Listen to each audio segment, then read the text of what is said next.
안녕하세요. 채널 반주원입니다. 오늘은 조금은 시기와 관련이 없다고 느껴지실 수도 있는데요. 자, 우리들 청소년의 수행평가에는 반드시 필요한 시점이고 실제 겨울부터 봄, 여름, 가을 4계절 내내 우리나라 국민이라면 누구나 알아야 될 이유가 있는 이야기이기 때문에 지금 진행을 해보고자 합니다. 2024년 북한이 날린 오물풍선 문제가 계속 대두되고 있죠. 서울에서만 약 1,500건의 신고가 이루어졌다고 하는데요. 5월부터 시작된 오물풍선은 이후 2024년 말까지 꾸준하게 날아왔습니다. 북한이 내려보내는 오물풍선으로 인해서 일상생활에 불편을 겪고 있다는 이야기도 심심치 않게 들려오는데요. 재난경보 문자가 발송되고 정체를 알 수 없는 오물에 때로는 공포를 느끼게 되기도 합니다. 북한은 수많은 휴지장과 오물짝들이 한국 국경지역과 중심지역에 계속 살포될 것이다 라며 경고담화를 발표하기도 했는데요. 뿐만 아니라 2025년 1월 동해상으로 탄도미사일을 발사하기도 했습니다. 대한민국이 현재 전쟁을 쉬고 있는 휴전 상태라는 것을 다시 한번 깨닫게 해주었죠. 오늘은 분단이 시작되었던 그 출발점 6.25 전쟁에 대해 한 번 더 자세하게 알아보고자 합니다. 통합사회와 한국사 교과서 및 수능에 자주 출제되는 주제인데요. 시험 문제라는 것을 넘어서 모두가 기억해야 되는 아픈 역사라는 점도 주목해야겠습니다. 과거에는 한국전쟁으로 불리기도 했지만 현재 사용하고 있는 공식 명칭은 6.25 전쟁입니다. 사전적인 정의를 살펴보면 1950년 6월 25일 새벽에 북한 공산군이 남북 군사 분계선이던 38선 전역에 걸쳐 불법 남침을 함으로써 일어난 한반도에서의 전쟁이라고 기록되어 있죠. 남과 북의 내전이었던 동시에 미국과 소련으로 대표되는 두 진영 간의 국제적 전쟁이기도 했습니다. 상처만이 가득했던 전쟁이 일어나게 된 배경은 과연 무엇일까요? 1945년 일본 제국주의의 패망과 함께 우리는 광복을 맞이하게 됩니다.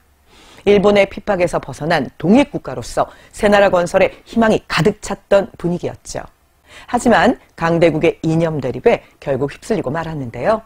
처음에 연합국들은 한반도 내에 통일된 임시정부 수립을 원조할 목적으로 1946년 미소공동위원회를 개최했습니다. 그러나 회의 기간 내내 미국과 소련은 대립하고 말았죠. 자유주의 진영으로 대표되는 미국과 공산주의 진영으로 대표되는 소련의 힘겨루기가 심화되었는데요.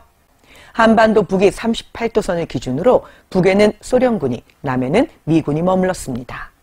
결국 안타깝게도 1948년 8월과 9월 한반도에서는 두 개의 체제가 들어서고 말았습니다. 하나는 우리가 살고 있는 남쪽 민주주의를 표방한 대한민국이고요. 다른 하나는 공산주의를 중심으로 하는 북쪽의 조선민주주의 인민공화국이 바로 그것입니다. 김일성은 1948년 9월 북한 정권 수립 직후부터 무력 남침을 계획했죠. 소련을 방문해 계획을 세우고 중국과도 협력을 했습니다. 1950년 1월 당시 미국 국무장관이었던 딘 에치스는 미국의 극동 방위선을 이야기했는데 이것이 일명 에치슨 라인입니다. 에치슨 라인에 대한민국이 제외되면서 문제가 조금 더 커졌죠. 미국이 극동아시아를 방어하는 지역에 대한민국을 포함시키지 않았던 것입니다. 북한은 이 일을 기회로 삼았습니다. 1950년 4월 초에 김일성과 박헌영은 비밀리에 모스크바를 방문했죠. 회담을 통해 소련은 사실상 스탈린이 중국이 동의한다는 조건으로 북한의 남침 전쟁을 승인하고 맙니다. 북한의 남침 계획은 3단계로 이루어져 있었다고 하는데요. 첫 번째 단계에서는 서울 지역을 점령하고 두 번째 단계에서는 대전까지 점령하고 세 번째 단계에서는 부산까지 완전히 점령하고자 했습니다. 남침 공격 계획을 세우면서 스탈린과 김일성, 마오쩌둥이 가장 고심했던 것은 미국의 참전 가능성이었습니다. 대책으로 그들이 한반도에 도착하기 전에 재빨리 전쟁을 종결하고자 했는데요. 이렇게 안타까운 전쟁은 결국 시작되고 말았습니다. 1950년 6월 25일 새벽 4시 작전명 폭풍과 함께 북한은 38도선 전 지역에서 총공격을 시작했습니다. 휴전선 부근에서의 충돌은 광복 후에 종종 전개되어 왔었는데요. 처음에 서울 시민들은 38도선에서 또 전투가 벌어졌군 이라고 생각을 하며 금방 지나갈 소동 정도로 대수롭지 않게 여겼다고 합니다. 하지만 북한 인민군은 서울을 향해 남쪽으로 밀고 내려왔습니다. 대한민국은 전쟁을 전혀 예측하고 있지 못해서 매우 크게 당황했는데요. 전투가 시작된 지 불과 사흘 만에 서울을 점령당하고 말았습니다. 북한군에 의해 서울이 함락당할 위기에 처하자 당시의 대통령과 정부는 서울을 탈출했습니다. 문제는 정부가 시민에게 제대로 알리지 않았다는 것입니다. 더욱이 국군은 북한군이 내려오는 속도를 늦추기 위해 6월 28일 새벽 2시 한강대교를 폭파해버렸습니다. 당시 서울 시민 대부분이 정부의 서울사설 방송만을 믿고 피난을 가지 않은 상태였기 때문에 혼란은 더욱 커졌습니다. 100만여 명의 서울 시민 대부분이 적의 치하에 들어가고 말았던 것이죠. 서울이 함락되고 대한민국 국군은 낙동강 전선까지 후퇴하고 말았습니다. 북한에 밀리던 국군과 유엔군에게 전환점이 된 사건이 있었는데요. 메가더 장군의 인천 상륙작전 들어본 적 있으신가요? 이 작전에 가려진 잊지 말아야 할 또 하나의 전투가 있습니다. 바로 장사 상륙작전, 일명 장사리 전투로 불리는 사건인데요. 북한군을 교란하기 위한 일종의 기만 양동 작전이었습니다. 인천 정반대 방향인 경북 영덕군 장사리 일대에서 작전을 펼친 것이죠. 부대원의 대부분은 중학생, 고등학생으로 구성된 학도병이었습니다. 훈련 기간도 고작 2주에 불과했고 제대로 된 무기조차 지급받지 못한 상태였습니다. 상륙되기도 전에 배가 좌초되면서 많은 피해를 입기도 했는데요. 대다수의 군인들이 전쟁 중에 희생되고 말았습니다. 작전이 끝난 후에야 일부 살아남은 부대원들에게 입대 명령과 군번이 주어졌죠. 장사 상륙작전 당시 법적으로는 군번도 없는 민간인의 신분으로 이 어린 학생들이 싸운 셈이었습니다. 장사 전투뿐 아니라 전국에서 벌어진 전투에서 학도병들의 투지는 눈부셨습니다. 포항 전투 중에 사망한 이유근 학도병의 주머니 속에서 피로 얼룩진 메모지에 어머니께 보내는 편지글이 발견되어 눈물을 자아내기도 했죠. 그 내용을 잠시 함께 살펴볼까요? 어머니, 전쟁은 왜 해야 하나요? 이 복잡하고 괴로운 심정을 어머니께 알려드려야 내 마음이 가라앉을 것 같습니다. 저는 무서운 생각이 듭니다. 웬일인지 문득 상추쌈을 먹고 싶습니다. 그리고 옹달샘에 이가 시리도록 차가운 냉수를 벌컥벌컥 한없이 들이키고 싶습니다. 어머님, 어서 전쟁이 끝나고 어머니하고 부르며 어머님 품에 털썩 안기고 싶습니다. 총보다는 책이 더 어울리는 어린 소년들의 가슴 아픈 희생 덕분에 오늘날에 우리가 존재할 수 있었다는 사실을 절대 잊지 말아야겠습니다. 영상을 한 번에 쭉 이어가는 편이 저희 반주원의 채널 반주원에서는 훨씬 더 자연스러운 일인데요. 사실 오늘은 영상이 여러 번 끊기네, 왜 이럴까라는 생각이 드시기도 할 겁니다. 사실 학도병의 이야기는 매년 제가 다루는 이야기고 수업 시간에도 자주 진행하는 이야기인데요. 다룰 때마다 사실은 눈물이 많이 납니다. 수업 시간에는 수업이기 때문에 절대 울면 안 돼. 그래서 수업 시간에 울진 않는데요. 희한하게 오늘은 이 이야기를 진행해드리면서 저도 눈물이 나서 2번 정도 촬영을 멈추게 되었습니다. 어쨌거나 이런 희생적인 노력 덕분에 극적으로 메가더 장군을 중심으로 한 인천 상륙작전이 성공하면서 1950년 9월 28일 서울을 되찾을 수 있었습니다. 서울 수복이라고도 부르죠. 기세를 몰아 북진을 시작한 남한군과 유엔군은 평양을 점령하고 압록강까지 다시 밀고 올라갔습니다. 궁지에 몰린 북한이 중국의 도움을 요청했고 대규모의 중국 인민군이 파견되었죠. 사람들의 바다를 이룬다라고 해서 인해전술이라고 부르기도 하는데요. 한반도에서의 전쟁은 이렇게 강대국의 대리전으로 확산되고 말았습니다. 잔인하고 냉정한 전쟁의 소용돌이 속에서 역시 인류애는 사라지지 않았습니다.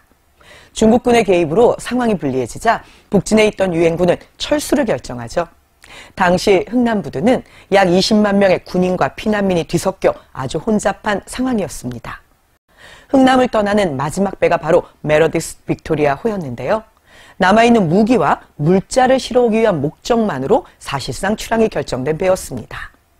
당시 미 육군 알몬드 장군의 고문으로 있던 의사 현봉학 씨는 선장에게 피난민들을 태워달라고 간곡히 부탁했습니다. 고민 끝에 라루 선장은 배에 실려있던 무기를 모두 버리고 피난민을 태우라고 명령했습니다. 겨우 60명만 탈 수 있었던 배에는 무려 1만 4천여 명의 피난민이 탈 수 있었죠. 음식과 물, 이불, 의약품은 모두 부족했습니다. 적이 공격하는 힘든 상황이었지만 단 한 건의 폭동이나 소동도 일어나지 않았다고 하죠. 이틀간의 항해 끝에 메로더스호는 12월 25일 거제도에 무사히 도착했는데요. 한 명의 희생자도 없었던 당시의 모습을 보는 사람들은 크리스마스의 기적이라고 불렀습니다. 메로더스 빅토리아호는 2004년 9월에 기네스에 이렇게 기록되었는데요. 인류의 역사상 가장 위대한 구조를 한 배, 바로 이 기록이었습니다. 흥남철수 이후에도 38도선을 중심으로 밀고 밀리는 공방은 계속되었습니다. 1951년 북한과 중공군이 공세를 벌이며 서울을 포기한 일사후퇴가 대표적인데요. 이후에도 평양 대공습, 펀치볼 전투, 백마고지 전투 등 치열한 전투가 계속되었습니다. 1950년에 전개된 백마고지 전투는 6.25 전쟁에서 가장 치열한 전투 중 하나로 기록이 되고 있는데요. 남북한은 물론 유엔군과 중국군의 피해도 점점 커졌고 모두는 지쳐갔습니다. 개성에서 휴전회담이 열리고 군사분계선 등이 결국 이야기되었는데요. 우리는 1953년 7월 27일 유엔군 사령관과 중국군 사령관, 북한인민군 총사령관 사이에 휴전협정이 맺어지며 결국 휴전하게 되었습니다. 국제조약에 의해 무장이 금지된 비무장지대, 즉 DMZ도 이때 만들어졌는데요. 휴전선으로부터 남북 각각 2km씩 DMZ가 펼쳐져 있습니다. 민간인의 출입은 허락되지 않고 중립국 감시단이 지속적으로 감시활동을 펼쳐가며 지켜가고 있는 곳입니다. 민족의식과 한국의 전통을 노래했던 조지훈 시인은 6.25 전쟁의 아픔에 대한 시를 이렇게 남겼습니다. 그 일부를 함께 읽어볼까요? 다부원은 얇은 가을 구름이 산마루에 뿌려져 있다. 피아 공방의 포화가 한 달을 내리 부르짖던 곳. 조그만 마을 하나를 자유의 국토 안에 살리기 위해서는 한 해살이 푸나무마저도 온전히 제 목숨을 다 바치지 못했거늘. 사람들아 묻지를 말아라. 이 황폐한 풍경이 무엇 때문에 희생인가를.